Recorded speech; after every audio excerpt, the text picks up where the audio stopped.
My guest on this episode of the Live Like an Acrobat podcast is peak performance coach Sandee Sgarlata. Welcome to the podcast, Sandee. How are you?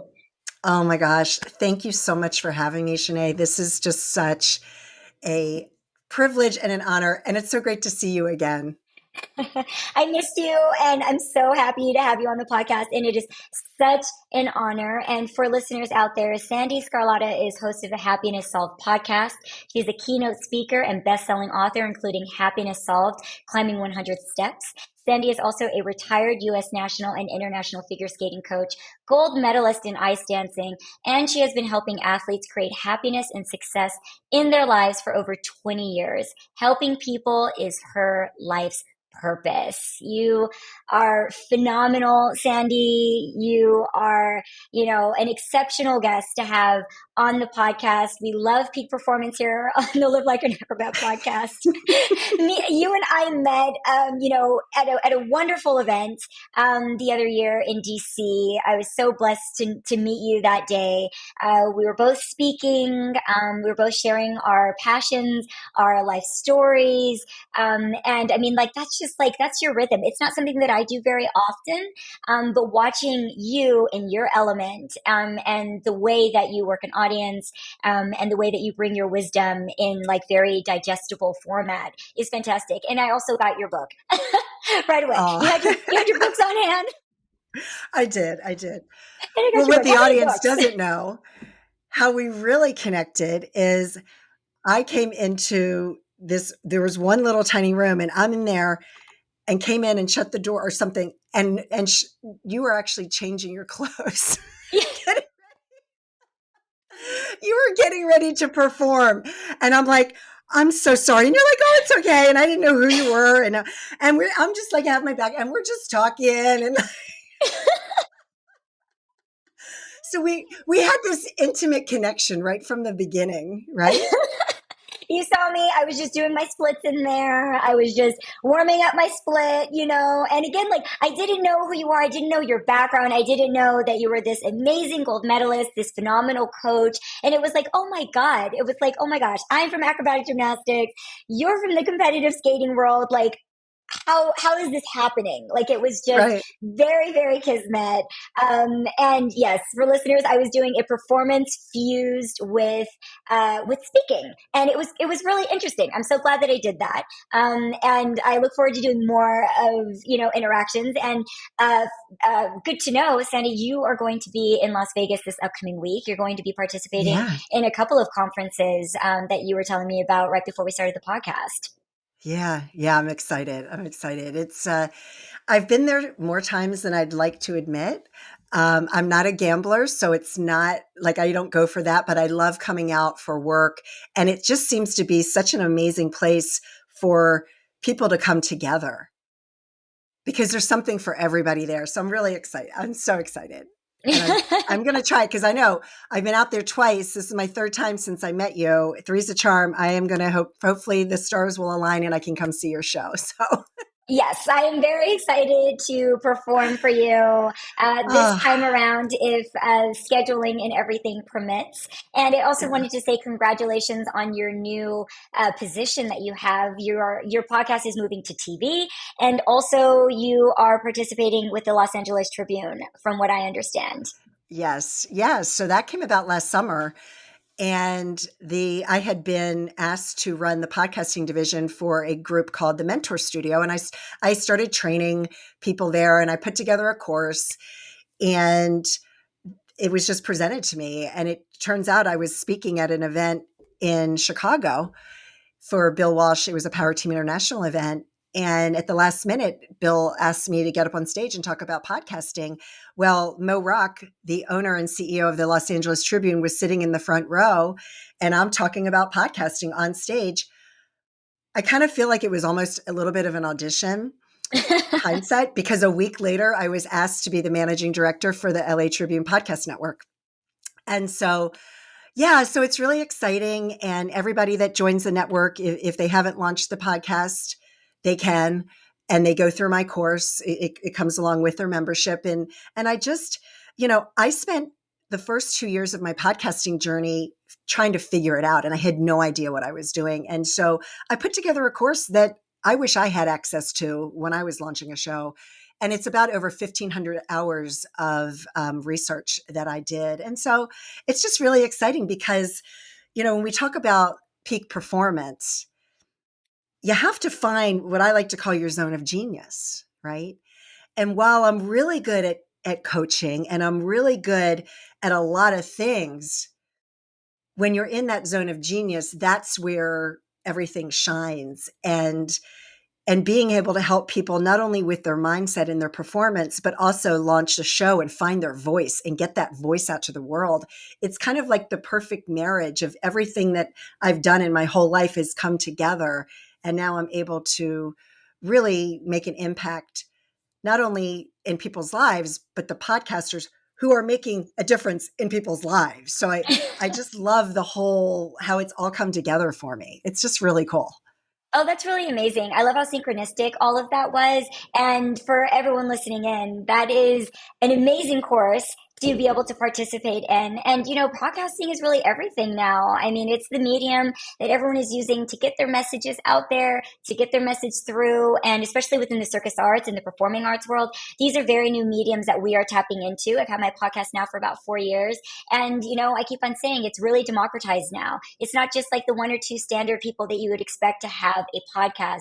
Everyone is really finding their voice and finding different spaces and unique ways to utilize a podcast space. And I think that everything is super valuable. So if you're interested in learning how to grow your podcast or do your podcast, yes, contact Sandee Sgarlata to learn how to do that. And Sandee, I would love to discuss a bit about your Happiness Solved podcast and, what is your message behind the Happiness Solved podcast? And how has it grown over the last couple of years that you have been doing it, because you've had also too this mega growth with your podcast and you just know everyone. For listeners out there, Sandee knows everyone. to know someone who is just so incredibly well connected and just has it, that is really to me who you are. And then also too, I would like to speak a little bit on connecting over Marianne Williamson too, because that was also I very know, special. right?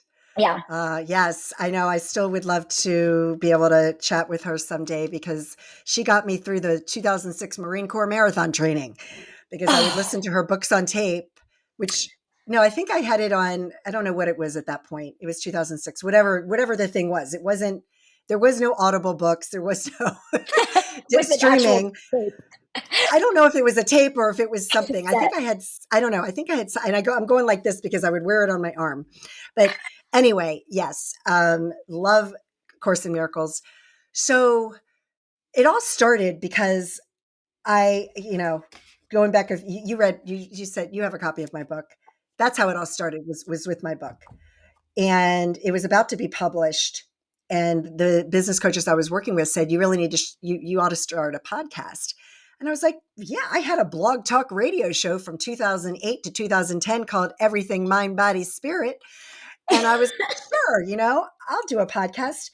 But the whole concept around Happiness Solved came because I was taking my son to college and dropped him off at college. And that was very difficult because I was a single mother and he was just my life. And he was going to be 9 hours away. And I dropped him off at school and was like in hysterics, like sobbing my eyes out because I just couldn't imagine him being away from me for months and months on end. What happened was just, I had started writing the book, but kids take up a lot of mental space in your head, right? Because you're always thinking about them. It's nonstop. And so once he was in college and felt like he was safe there, all of a sudden the floodgates opened up. And this was in August of 2019, and I was very disgusted with humanity and the way that not just the United States, but what the world is going through right now and how there's so much division, especially here in the United States.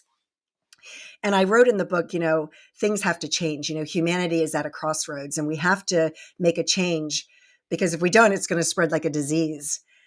Well, fast forward a few months later, COVID hit us. And I think, I'm not being cynical in any way. I'm just a realist and I just know how energy works.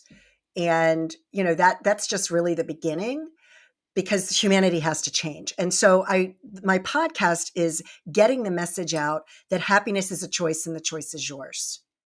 And so I've interviewed over 300 people. I have close to 290 episodes released as of today. And it's just interviewing people that have gone through so many struggles in their lives. Like you were a perfect example of, you were on my show and you went into everything that you've gone through. And we all have different struggles and they all come in different sizes and shapes. And you can't say that one is worse than the other because pain is pain. And whenever you're going through something for the very first time, it's the worst thing you're going through. It's the worst thing you've ever gone through because you've never experienced that before. And there are ways to come out of it. And there are tools that you can use to shift things and see things in a different way, after you've felt it and you've gone through it. And so that's what my podcast is all about. And like you said, I'm now taking it to television, which is a whole different format. It's a whole different format and you do things very differently. And I'm on my own and I don't have a budget for my television show. So, I'm just doing it all on my own and figuring it out, just like I figured out the podcast. So yeah, that was a very long-winded answer to your question. And that's what it comes down to. And I think that humanity as a whole, if everybody just realizes that every decision we make every second of every day is a choice and nobody is holding you hostage to be a victim and to hold resentments towards another person. You own that. It's everything is up here between your ears. And we have to take responsibility for our actions and for the way we are thinking and the way we're showing up in the world, because you have a choice. You have a choice. There's always somebody that's gone through something worse than you. Always. Always. Unbelievably so. Yeah. I've learned that as a survivor and listening in with survivor stories and the impact that that's had on you for the past 13 years and seeing, oh, I had it bad, but oh my. And then seeing the That's right. resilience of individuals. When I do advocacy and I sit in rooms with staffers of Congress people and senators and people are really they're really sharing the worst experiences of their lives, as I am too, but the Right. the courage that people have when they come through to the other side, and that is possible. And I love to speak about that a lot on the podcast in terms of what you do go through and then how you can use that as a catalyst for the rest of your life for the things that you really want to do. And you're just such a phenomenal coach, Sandee. And I also love to imbibe that with you because I had phenomenal acrobatic gymnastics coaches. I had one very, very bad one, but the other ones were phenomenal. And that coaching and that mentorship stuck with me and has stuck with me throughout my entire life. I say that all the time. People will say, "Where did you learn that?" I'm like, I literally learned that from my acrobatic gymnastics coach. And so I really believe in the power of mentorship, and I would love to discuss that with you and how your skating background, your figure skating background, and coming from that background, because we come from a very similar world of competitive sports, and that has informed the rest of my life. That's informed my happiness to this day. Taking on those strategies. And cultivating them and obviously evolving them over time, because I'm not the same person that I was when I was a little kid. But there is, kind of like a blueprint that I got that I'm so grateful for, that really helped me in terms of peak performance, helped me to, understand myself on, so many different levels, and then to evolve into this circus performer. And when I was thinking about having you on the podcast, the thing that I kept thinking about the most was Sandee to me means circus with a purpose. That's what I kept thinking about, because that's what I feel from you when I speak with you, and then when I'm engaged with you, the experience that I had on your podcast, and then also too through the various conversations that we've had. So in speaking to circus with a purpose, could you go into a bit of your mentoring, but also to just how you got established from when you started out as an athlete and then grew through that? Wow. Yeah. Thank you. That's a great question. So, for me, I had a lot of tragedy take place when I was younger. The biggest thing was my brother was tragically died right before my 13th birthday. And so for me, skating was an escape. It was the only way to escape. And there, my mom went into a deep depression for a solid 10 years. And it wasn't until I was holding my son right after he was born that I kind of had a little snippet, just a tiny, tiny bit of what she must have went through by losing a child. Right. And so, yeah, it's just the unthinkable for any parent at any age, right? We want to outlive our children. And so as an amateur skater, because of the rules that were in place during that time period, meaning there was figure eights, and most people don't even know about them, but they used to have to do figures, and you would go around a circle, and that determined what level you could compete at. Well, being a child and, young adult with attention deficit, it's never been diagnosed, but I know that I think we all have it to some degree. To put me out there and make me go around in circles for an hour was just like, I just didn't want to do it. And so that held me back in a really, really big way. So I couldn't compete until I passed a certain test level. So while I was doing triple toe loops, at the same time they were doing triple toe loops in the Olympics, I was unable to compete. We ended up moving. There was no ice rink. The only ice rink was 45 minutes away, and they only had one session a week. It wasn't designed for figure skating. So I wasn't able to skate. I started skating once a week. I made it into the ice capades. That was all I ever wanted to do, was to skate in the ice capades. That's all I ever wanted to do. This was in 1983. Wow. 2 weeks after my high school graduation, I get a letter from the ice capades saying, "Congratulations, you're on a waiting list."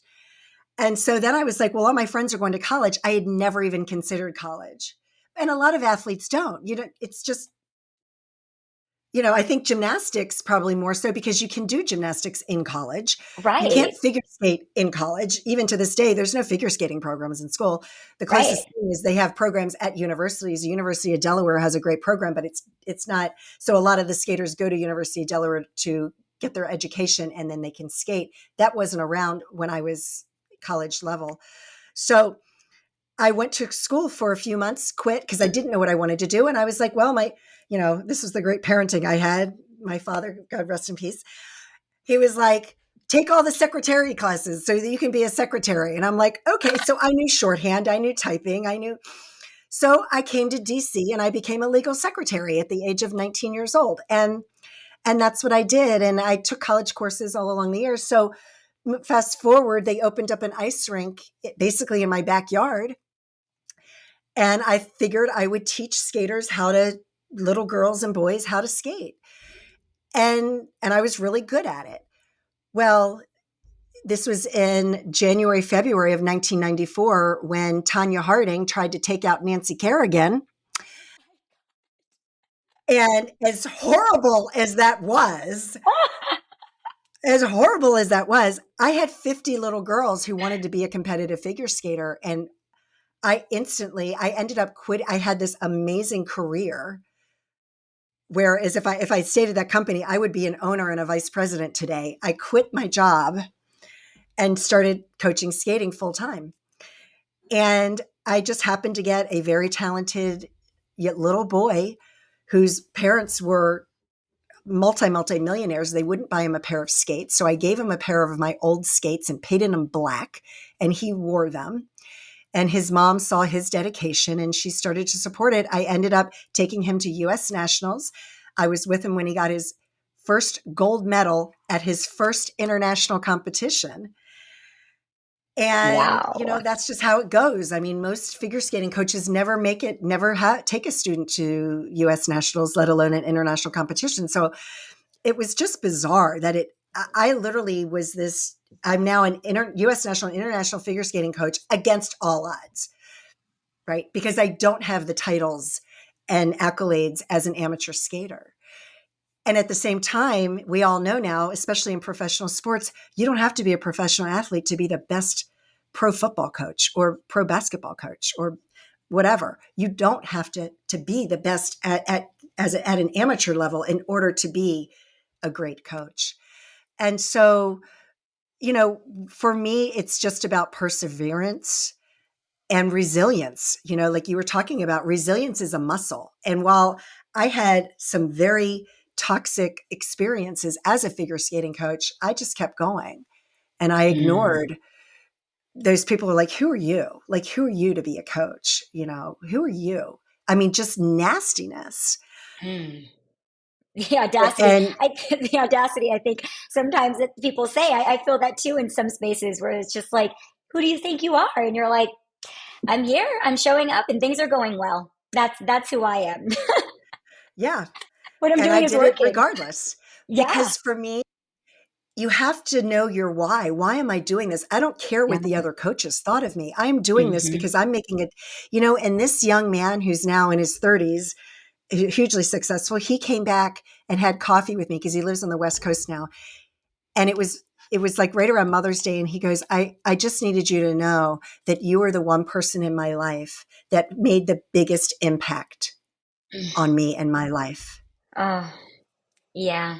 And Really. it was, and I was kind of like his mom, and I Hmm. drove him around. I drove him to competitions and we traveled together. Now, of course, you're not allowed to do that in the United States Figure Skating Association. You're not allowed to, a coach is not allowed to drive a skater to places. I guess something must have happened. I don't know. Probably, right? Probably something, Yeah, it's a must part have of, happened. the safer sport laws, that have Yeah. come into effect with all the national governing bodies. Yeah. And I think that's a good thing. Hmm. Um, but But yeah, my but, but but my coaches that's, drove me everywhere.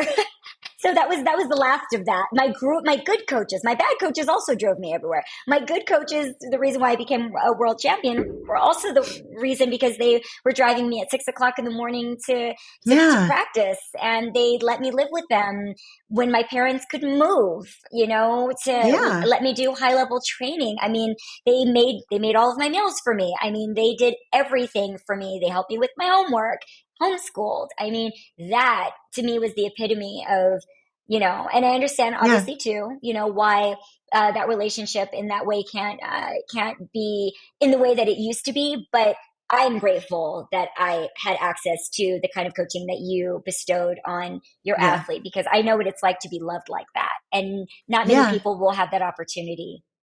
yeah, Yeah. yeah, Yeah. That is just incredibly special. I think that, again, that relationship informed me for the rest of my life.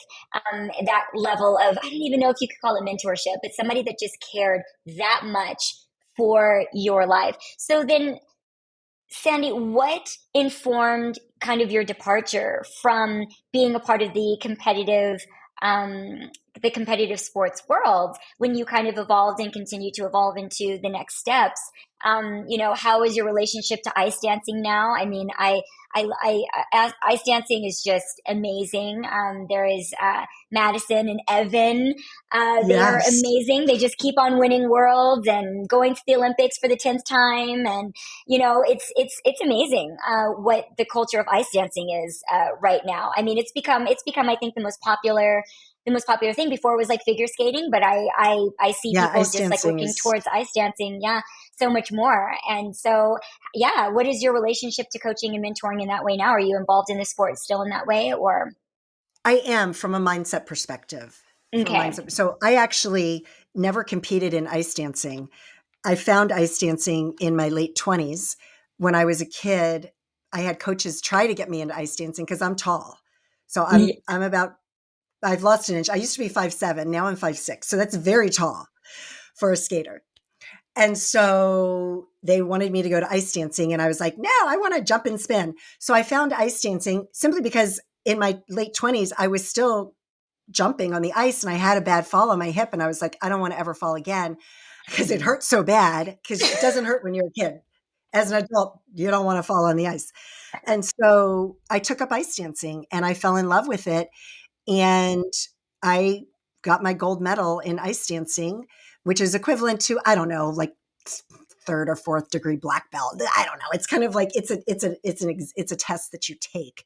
But I got the standard gold medal in ice dancing, At the age of 26, I believe, it's 25 or 26, you're allowed to test as an adult.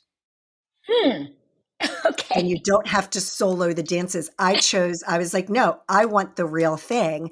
And so you have to solo these dances. It's extremely difficult.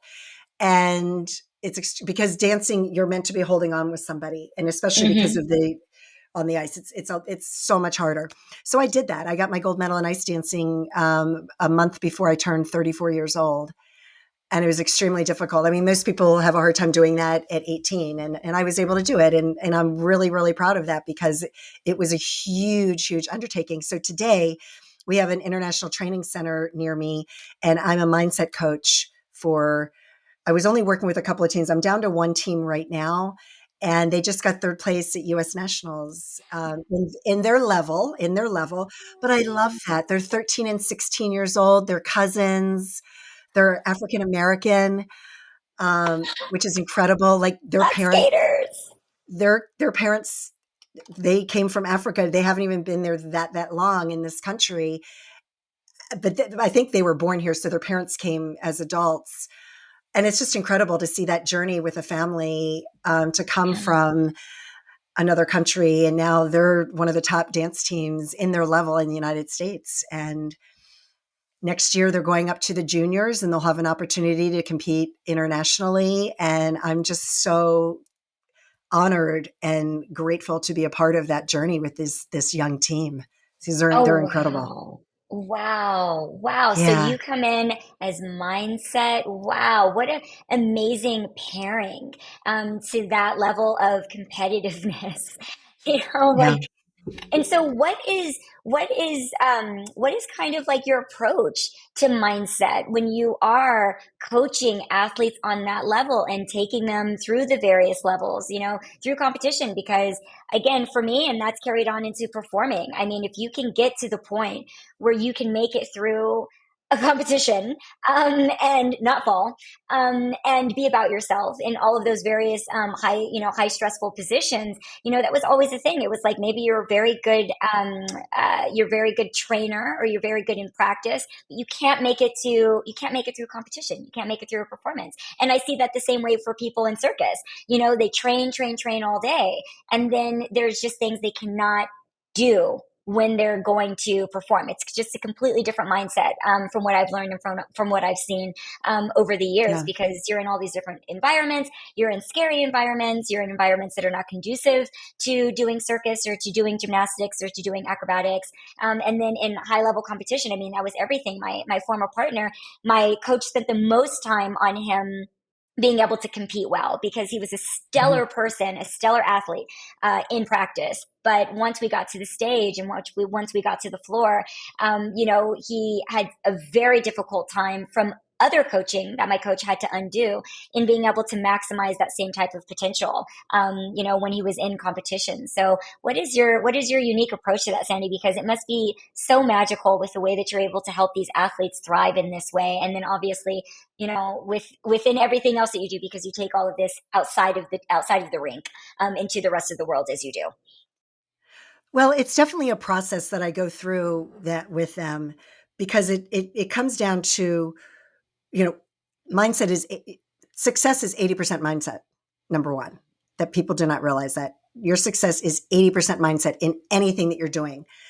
Now, what I start out with the athletes is, when you're practicing, you've got to get in the right frame of mind every time. And in this case, every time you step on the ice, you have to be in that. Don't wait until the day it matters, because that's too late. You practice your mindset every single time, and you need to have some sort of routine to get you into that state.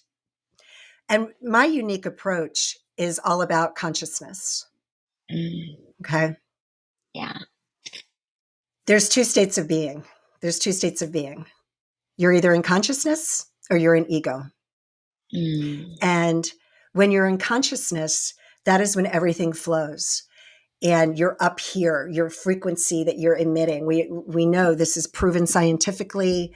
This isn't woo woo. Every top university in the world has programs studying it.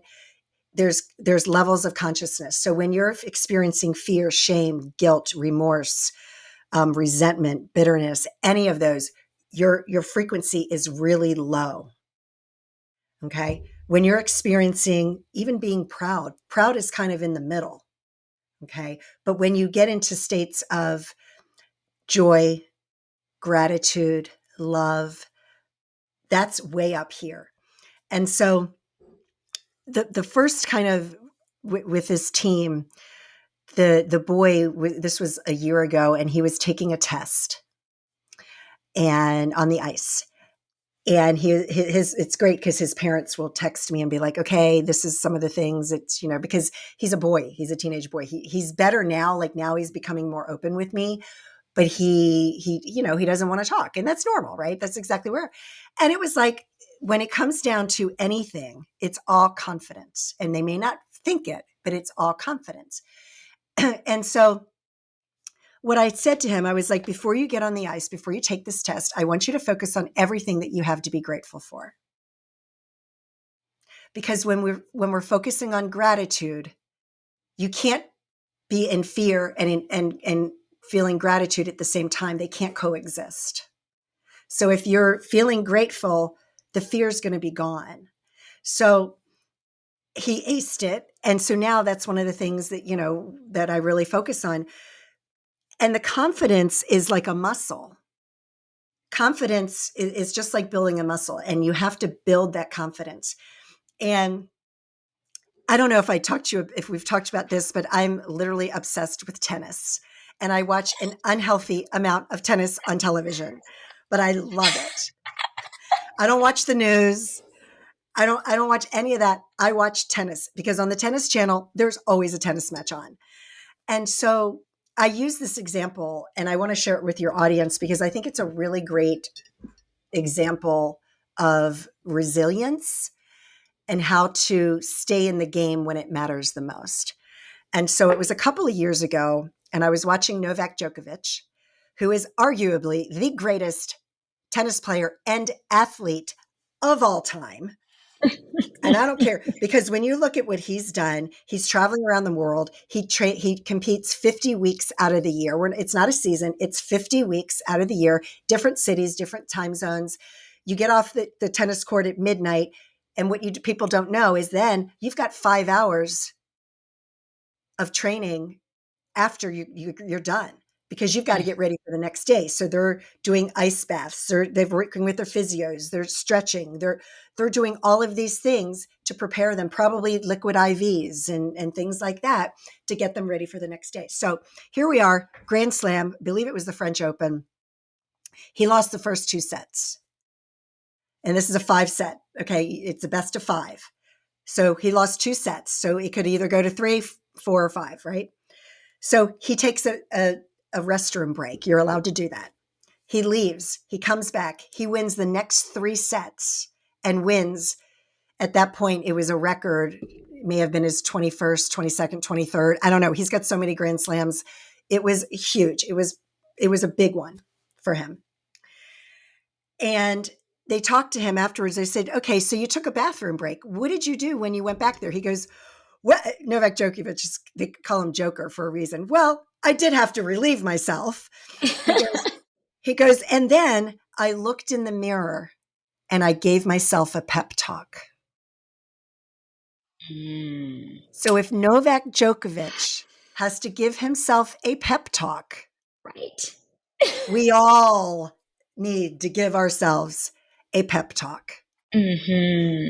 Because that's what it took for him to reset, get that confidence back, and get back out there and win his 21st, 22nd, I don't know, Grand Slam title.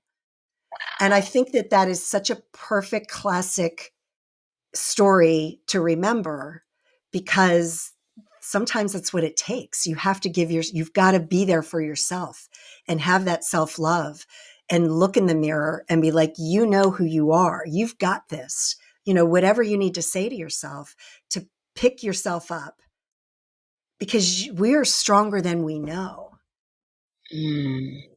And And that confidence, everybody has low confidence at one point or another, Yeah. and in tennis, you got to reset. I think that's why I like it. You have to reset at the end of every point. You got to reset. You lose the point, you got to reset. And you got to get out there and you've got a choice. And it's much easier because I play tennis, and trust me, I know. I know how hard it is. I double fault and I'm like, okay. And what I started doing, and I'll share this golden nugget. What I do before every point when I'm playing tennis, all the time, I use this every day, all day long. I breathe in consciousness and I breathe out ego. And I just say consciousness in, ego out, consciousness in, ego out. Because when I'm playing tennis, my ego likes to get the best of me. Oh, don't do this. Don't do that. Stop doing that. Oh, no, stop. I'm putting you on the shelf, ego. You're going to stay over there. I know you think you're trying to protect me, but you're actually doing a disservice to me right now. And let's just go over here, because that's that little voice in our head that likes to, it thinks it's protecting us. And it's not. Oh. It doesn't know any better. It just doesn't know any better. So you got to tell it, no, get out of here.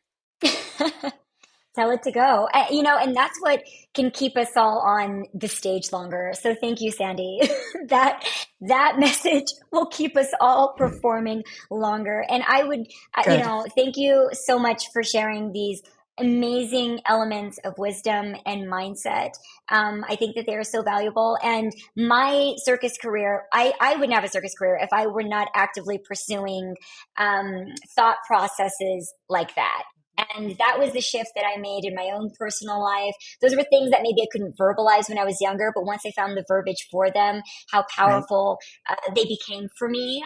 And it was something that I knew that I needed to go beyond, just kind of like the old commentary that I had previously. So I think that this is just such an amazing podcast for my audience in terms of where they're at, in terms of needing motivation, in terms of picking yourself back up and continuing to move forward.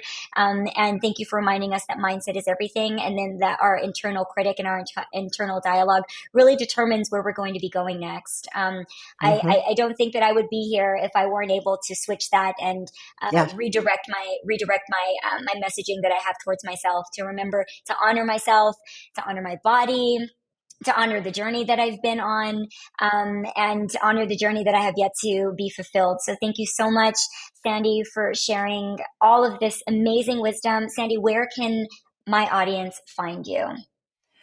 So you can either go to sandeesgarlata.com or happinesssolved.com, which is the name of my podcast. And on Instagram, it's Coach Sandee Sgarlata.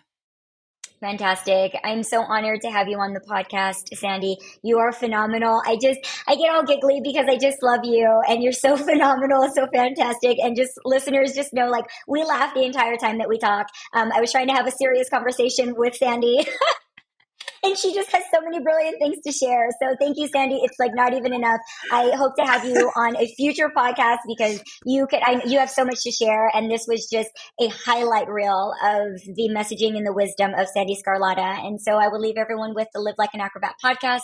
Is also available on Circus Talk, the inclusive, independent, and international online network for the circus industry. Circus Talk's mission is to create a level playing field for this industry and democratize access to information. I'm your host, Sandee Sgarlata. Thank you so much for tuning in to the Live Like an Acrobat podcast, everyone.